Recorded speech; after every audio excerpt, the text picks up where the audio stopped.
My heart was racing with adrenaline and fear. This long night drive from Alexandria to Cairo was terrifying.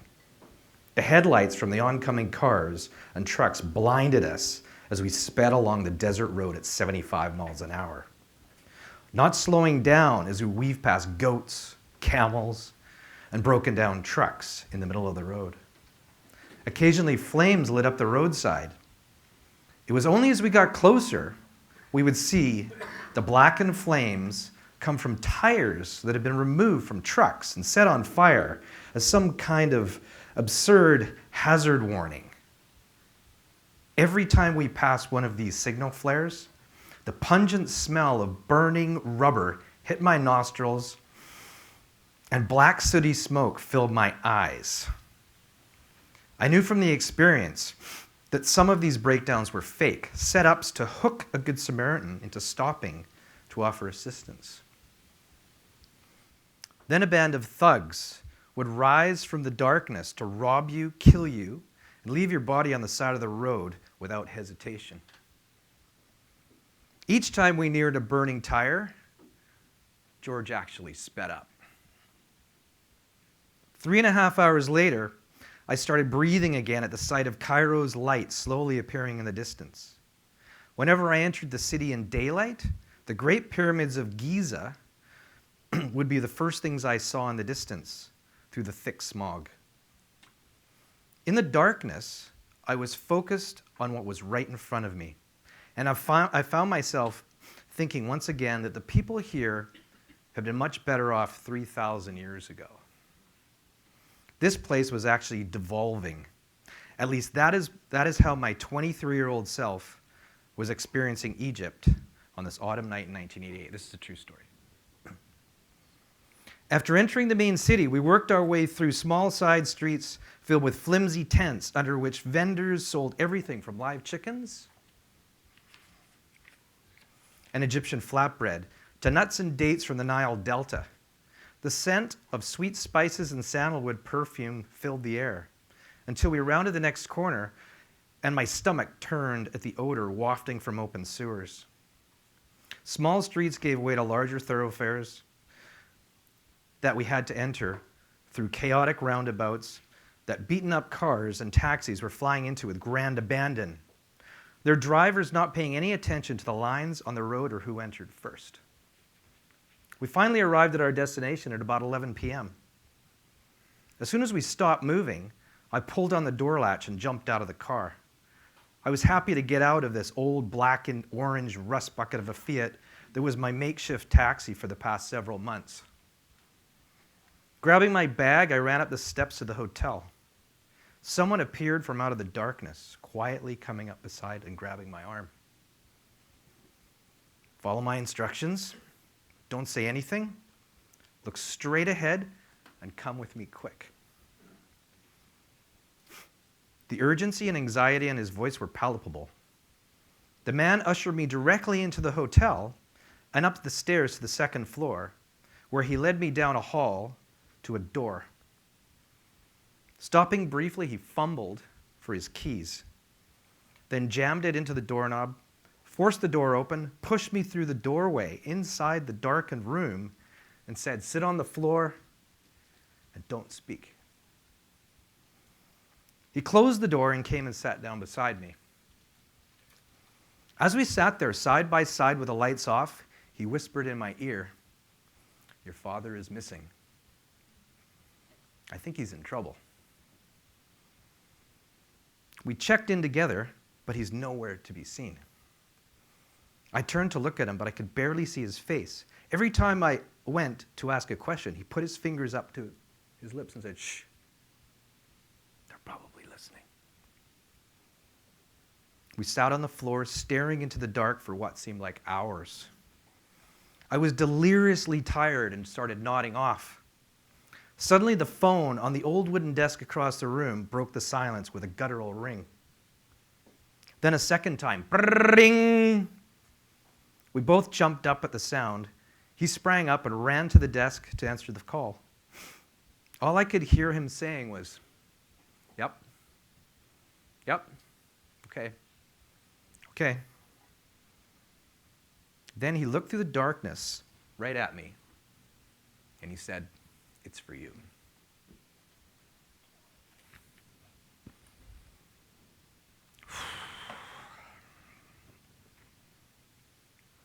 Got my notes. We've all been through really tough and interesting times in our lives, each and every one of us. But being here at GOT has really helped me, and I've really taken a lot of everything that I've learned here to heart. I guess everybody knows the time that a speaker got up in front of us and had a little nugget that we took, and we took it home, and we were able to use that little nugget in our lives or in our business, personal lives or in our business. And so I'm going to tell you a little bit about my life. I know a lot of you guys know, but not a lot know that much. And I'm going to show you how 4 different speakers actually at GOT could allow me to live my life's purpose. But I guess you're probably wondering what the hell happened in that hotel room. Well, what it was my father was on the phone. And he said to me, I picked up the phone and he said to me, "Listen very carefully. Take the next bus and stay with Mike." Hung up. Gone. My father was in jail in Cairo. I had no fucking idea what that meant. I sat back down in the room. The gentleman that pulled me in was our controller. I was working for my father's company at that time. I was 23 years old. And we sat there forever trying to figure out what the hell it meant. And then I said, "Hang on a second. It must mean take the next bus," because he said, "Take the next bus and stay with Mike." And I'm like, "Wow." It must mean take the next plane and stay with Mike, my cousin in London, because my dad and I were going to go to London for my cousin's wedding. And so we agreed that's what it meant. And I said, "Well, I can't do that. I can't leave my dad. I can't leave my father in jail in Egypt." He says, "You have to." He says, "If they get you too, they've got more bargaining power. And who knows what the hell's going to happen. You have to get out of the country." So I begrudgingly agreed. And we set up a way for me to escape out the back of the hotel. And George was our taxi driver. I'd been there on and off for 5 years in Egypt. I was working.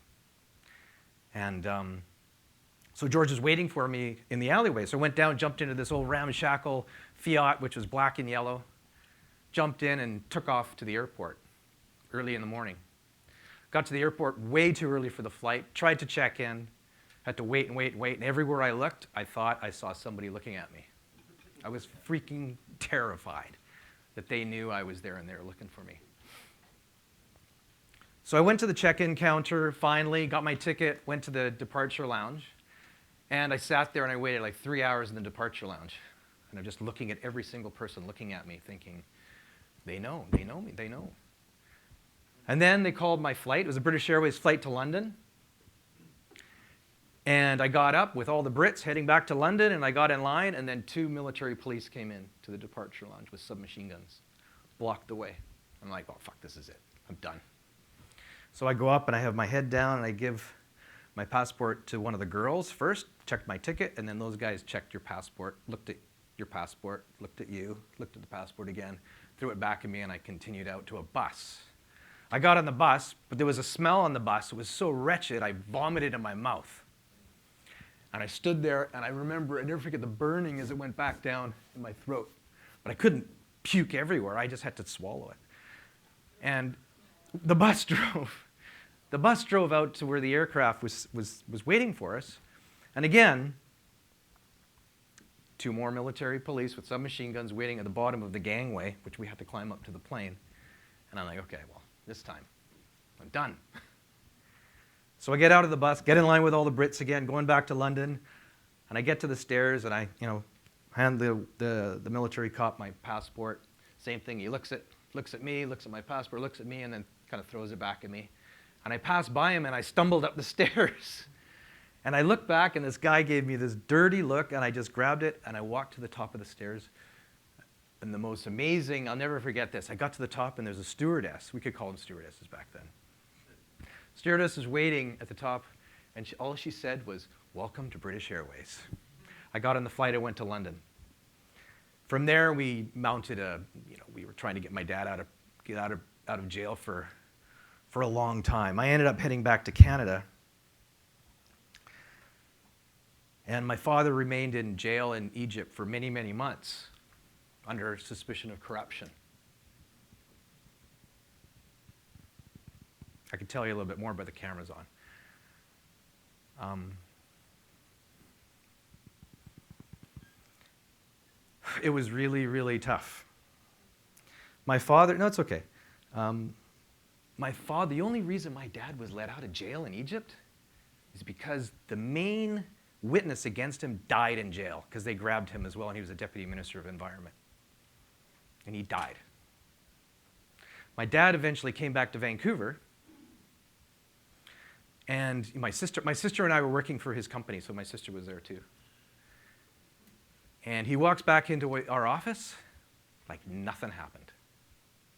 It was the old British stiff upper lip. "Oh, little boy, whatever." Are you fucking kidding me? Are you fucking kidding me? And life went on. Life went on. I'm just going to tell you what I was doing. So I worked for my dad's environmental planning and mapping company for 10 years right out of high school. I was in 10 different countries for 10 years. I was in Venezuela. I was in Malaysia. I was in China. I was in Thailand. I was in Brazil. And then I was in Egypt. I was hanging out of helicopters, taking pictures of mapping coastlines. Helicopters, fixed-wing aircraft. I was a scuba diver, so I was under the Red Sea taking photos of whatever was down there, contamination and stuff. We're mapping this stuff out. One of these jobs, I actually forgot to use the clicker here. Got all excited. So Cairo, going into Cairo, and that's the actual photograph I took in like 80 something of the actual taxi that we used to use. I had to do a survey, and I was in a place called Ras Gharib, which is about 100 kilometers south of Suez. There was a helicopter depot there, which was run by an American guy named Johnny. So I got to this helicopter depot, and we had to do a survey of the Sinai Peninsula, up the west coast of the Sinai. And so I got there, and this guy comes out, and he's this big, burly, Southern American guy, and he's like, kind of walks with a limp. And he's like, "Hey, boy, how's it going?" I was 23. "Hey, how you doing?" I'm like, "Good, good, good. I'm supposed to take you on like a flight or something, but I can only take you to certain areas." I'm like, "Yeah, it's okay. I know what you're trying to do. I really know what you're trying to do, but you really think anybody gives a fuck? 300 miles from here in Cairo where they can't even feed themselves? Do you really think what you're doing is going to make a difference?" I never, ever forgot that. I never forgot that. So I jumped to the chopper in the co-pilot seat, put a helmet on. He put his helmet on. We're taking 2 oil workers over to the Sinai to drop them off. 2 execs. So as soon as I put the helmet on, we put the mics on. And he said to me, "Okay, now I can talk to you. Those guys don't have mics in the back. I'm not allowed to take you to certain areas, but I'm going to take you there anyway. Keep your fucking camera between your legs. There's glass there. Take as many goddamn photos as you can." He says, "If they see you in the back doing that, we could be arrested as spies and thrown in jail. So make sure they don't see the fucking camera." I was like, "Come on, man. Like, you crazy?" So we flew off, and we went over, out of this base, over to the Sinai, and we actually landed, and we dropped these 2 characters off, and then we headed north. And actually, this is Venezuela. This is Egypt. So we flew north, and what you see here is a fraction of what I saw. This isn't actually one of my photos. My photos went mysteriously, they disappeared. So we went north, and everywhere I looked, all I saw was rivers of oil flowing into the Red Sea, the Gulf of Suez. River after river of broken pipeline flowing into the Red Sea. I was in Venezuela before this, and I saw the same thing in Lake Maracaibo. And then we banked a hard bank to the right, and we flew out across the Gulf of Suez, all the way out in the middle of the desert, 10 more miles, or 10 more minute flight. And I looked and I couldn't see. I said, what the hell is that? He says, look up there, boy. Look at that. And I'm like, what the hell is it? It was like a mirage. It was this thing shimmering in the distance. And we're getting closer and closer in the helicopter, and I'm looking. I'm like, it's black.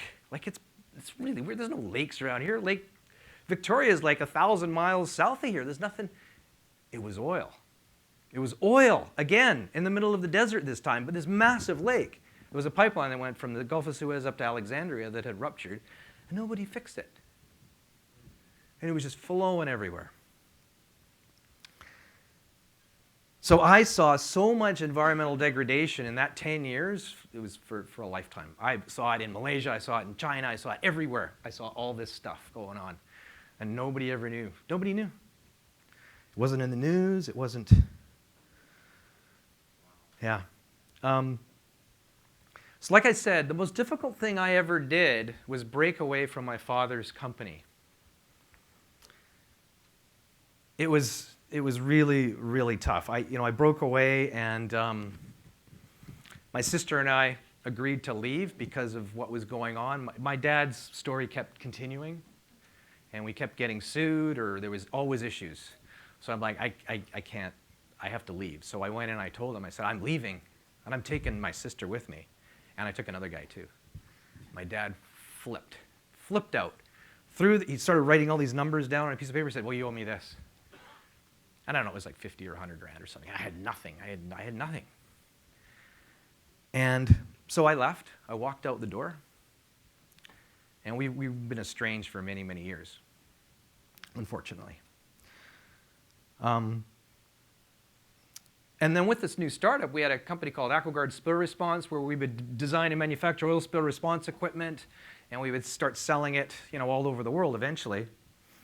But every day at the beginning, we were always putting out fires. Always putting out fires. It was chaos, just like all of us here in the room. It was just chaos, complete chaos, as a new company.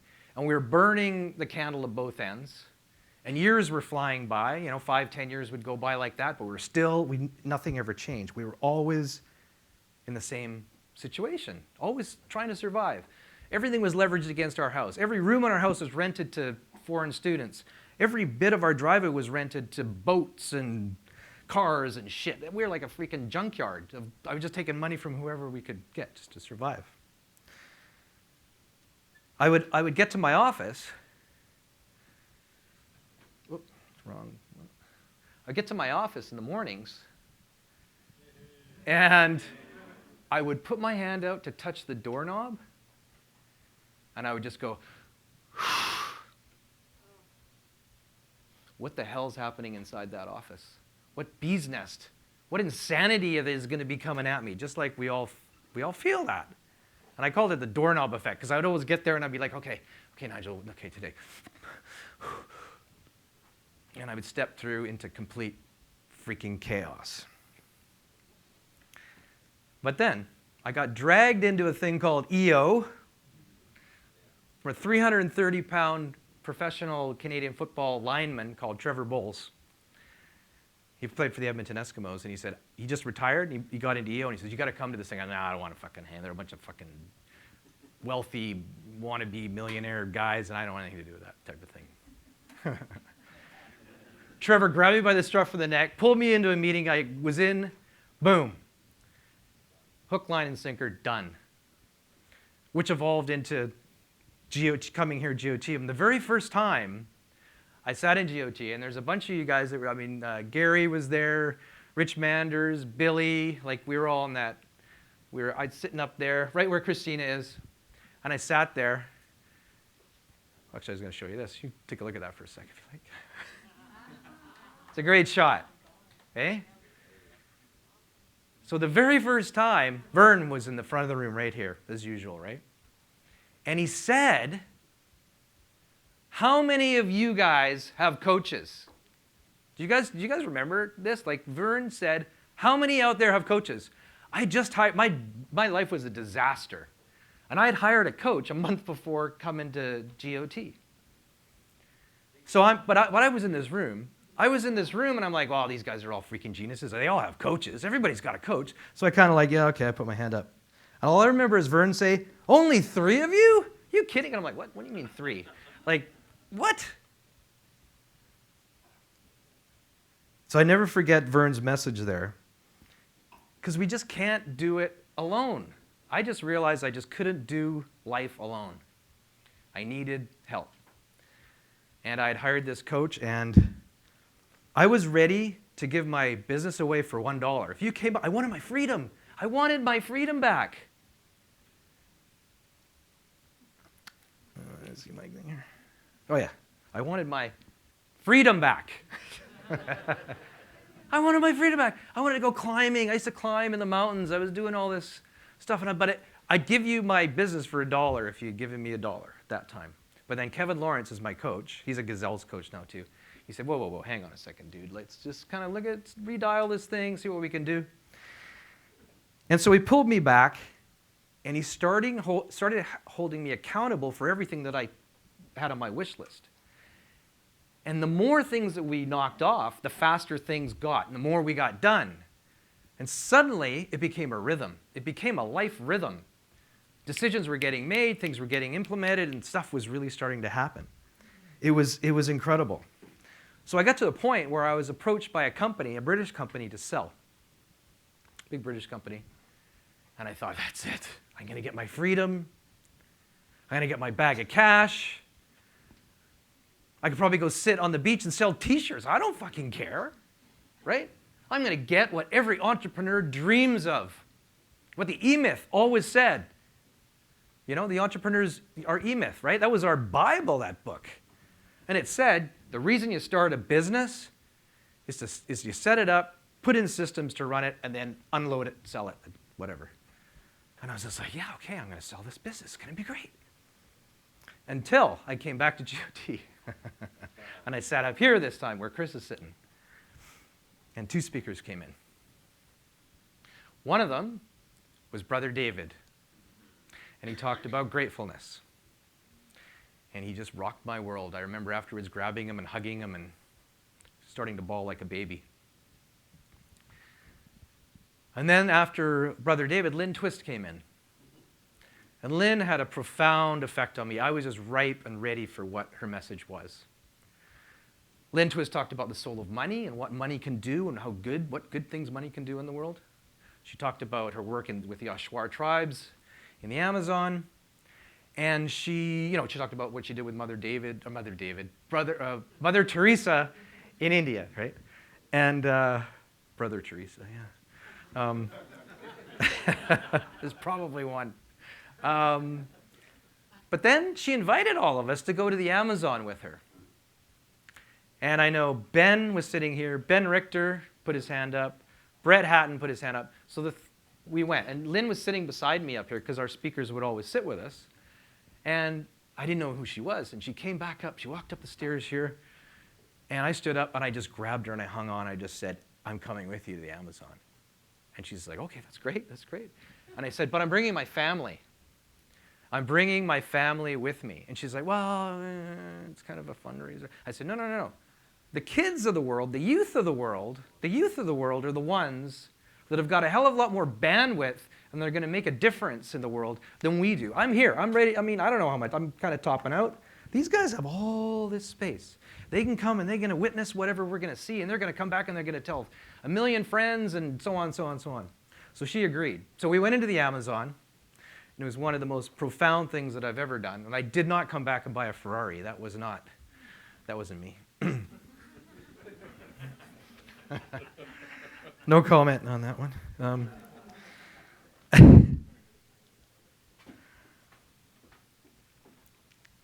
But in the Amazon there, we did ceremony with one of the Aqua-Guard tribes. And we had a shaman, and I didn't know what we were getting. I didn't know we were going to do this, and we did this stuff called ayahuasca, and I had this trip. And I had an epiphany. I had an epiphany, and the epiphany was, don't sell the business. Keep the business. Use the business and leverage the shit out of the business to do good in the world, whatever that is. And I was like, well, like, what the hell does that mean? Like, so I came out of the Amazon just like, whoa, oh my God, I have this deal on the table, and Lynn's totally screwed me up now. And then Simon comes in. Oh, sorry, I forgot these ones.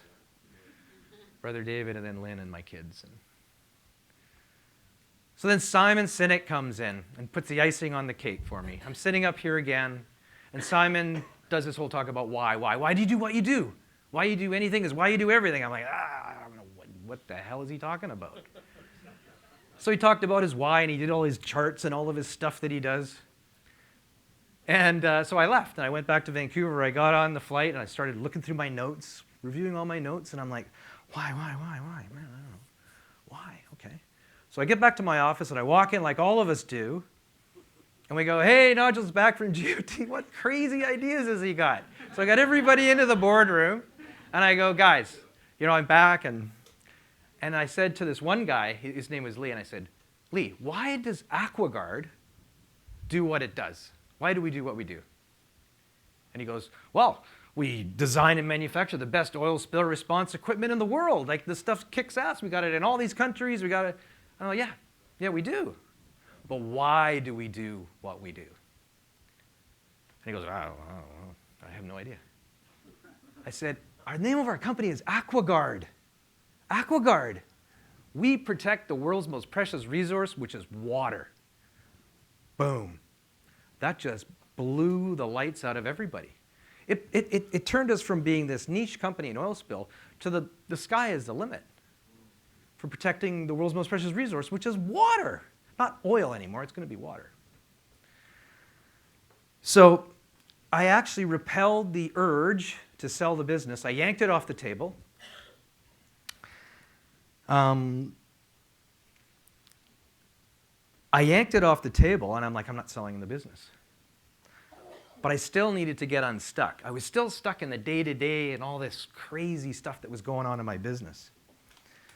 So what I did is I yanked the deal off the table. I had a business partner I'd worked with for 30 years because he worked for my dad. He was the guy that I brought over. My sister had left years and years ago.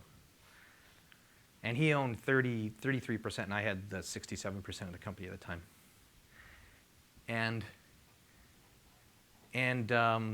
I said, hey, do you still want to sell? And he said, yeah, I want out. So I structured a deal with a younger guy that had come up through the ranks of the company. See, I wanted out so bad that I'd hired all these CEOs. I hired a general manager from my competitor, brought him in, lasted a couple of years. Didn't work, he went out. Another guy, I called him CEO because it was a better name. Didn't work. I kept parachuting in guys to take the business for me, but it didn't work. But all the while, I had this young guy coming up through the ranks. He was 38 years old, full of vim and vigor, started with the business since he was 18, knew everything about estimating, knew everything about the business. And he became my new partner. And there should be a photo. Oh, and these are some of the charities. So this guy here, working on a spill in Venezuela. So he became my new business partner. And with him, I had a one-page plan laid out. I said, yes, I'll let you buy into the company, but this is the one-page plan. I will do this. I won't do this, won't do this, won't do this, won't do this anymore. And we both signed it off, and that was 6 years ago, and it's been working really well. Yeah.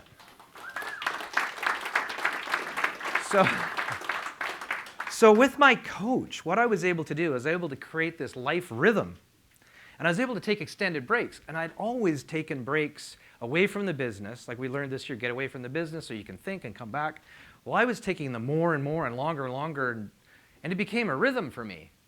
And then the guys in the business, would always, step up and take things over. Eventually, the business was running without me.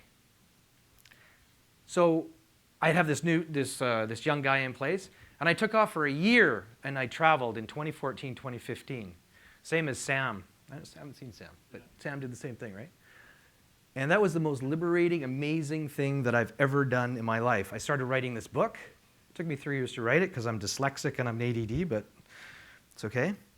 And I developed an app called True Beach, which you can report the true condition of coastlines around the world by simply taking a picture, posting. If you're at a beach with your kids, you can turn it into a game or whatever. It's creating awareness. But the three most significant things that I learned are we have to find the courage to live a life that we choose and to live our own life purpose. My father, flashing forward, my father's 82, 83 years old right now. Unfortunately, he kept on the same path. He's in jail in New Jersey. He's one of the first Canadians to get extradited from Canada into New Jersey, and he's doing a 5-year sentence. The hardest thing for me to do was to break that cycle. To break the cycle and repel what was going on there.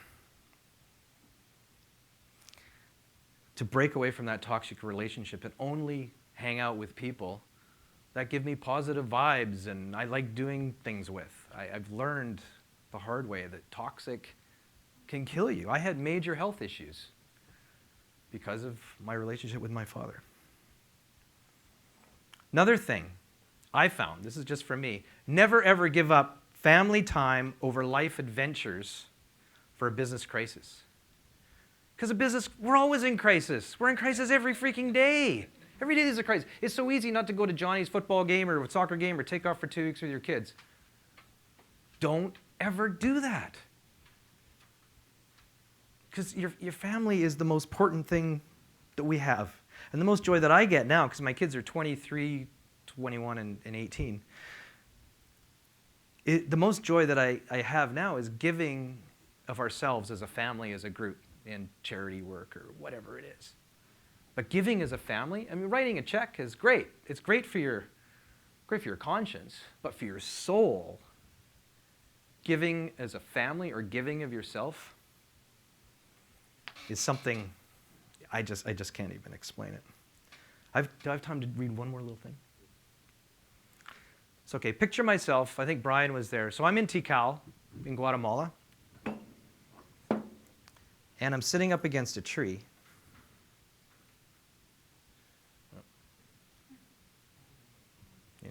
I'm in Tikal, Guatemala, sitting up against a tree on December 21st, 2012, the eve of the new Mayan, the Mayan calendar changeover when the world was supposed to end. Well, I'm sitting there by this pyramid. Just sitting there, trying to figure things out. A year ago, I thought I finally had obtained my freedom. Yet here I was, acting like a born-again activist, full of conviction, running around trying to save the world with no real sense of direction. I'd gotten involved in many causes, but what effect would all this activity really have on the world? Was the small part I was playing really going to change anything? I took another deep breath and opened my eyes. I was leaning against this tree. I looked down to see a stream of cutter ants passing by my feet, single file on their way to somewhere. How come I never stepped on them? How is it that I didn't even see them? Each ant was carrying either a large piece of a leaf or a stick. I had only been there a few minutes, and they had already rerouted their path around my feet to continue on their way. I watched them for a moment, then took the steel bracelet I was wearing, actually this one right here. I took it off my wrist, and I blocked their path with it. I wanted to see what they would do. The lead ant stopped for a moment, all confused. Then they sensed their way around the obstacle and kept moving forward, always on task, focusing on bringing their load to their end goal, their nest. I was mesmerized by the amazing demonstration of nature at work. Every ant had a strategic part to play in the chain. Each one had its own part to play in the collective. And yet, when one couldn't carry on, they figured out a way forward together. If we humans are like cutter ants, each of us a piece of a larger collective, working together toward the same goal, those of us who are awake to the need for change are all doing our part, no matter how small or how large. We may not all come into contact with each other as we help make changes in the world, but collectively, we will make massive differences to society and the long-term health of our planet. Our task is to have discussions with those still living in the illusion of short-term gain in the short-term world and work with them to see the importance of the long-term health of our planet. I looked down and lifted my bracelet back from the path of the ants and placed it back on my wrist. Gently I rose from the resting place, trying not to tread on the path of the ants, and I headed back towards the base of this massive pyramid. I was so moved by my insight that I couldn't share it with the group until much later.